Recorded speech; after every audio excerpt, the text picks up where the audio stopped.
আজ ডিম কষা করব। প্রথমে আলু আর ডিমটাকে প্রেশার কুকারে একটু বয়েল করে নেব। আলুগুলো একটু বড় বড়ই দিলাম, খেতে ভালো লাগে। একটা করে গুনে গুনে দিয়ে দিয়েছি সবার জন্যে।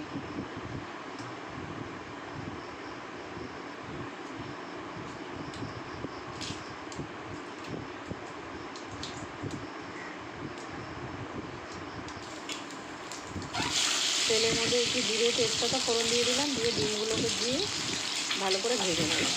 ফোড়নটা আগেই দিয়ে দিলাম, কারণ বারবার ওই তোলো দাও ওই জিনিসটা আমার একদম পছন্দ হয় না। এরপরে আলুগুলো দিয়ে দেবো। আলুগুলো একটু ভাপে নেওয়া আছে তো, ওখানে একটু তেলে নেড়ে নিলে একটু খেতে ভালো হয়। তেলে নেড়ে নিয়ে তাতে আদা রসুন পেঁয়াজ বাটা আর টমেটো বাটা দিয়ে একটু ভালো করে কষিয়ে নেব। তারপরে একটুখানি হলুদ লঙ্কা দিয়ে একটু ভালো করে কষাবো।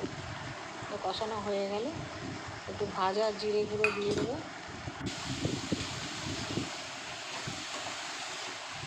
কষানোটা হয়ে এসছে, এবার একটু জল দিয়ে দেবো। ফুটে গেছে, এবার একটু গরম মশলা দিয়ে নামিয়ে নেব। রেডি আমার ডিম কষা।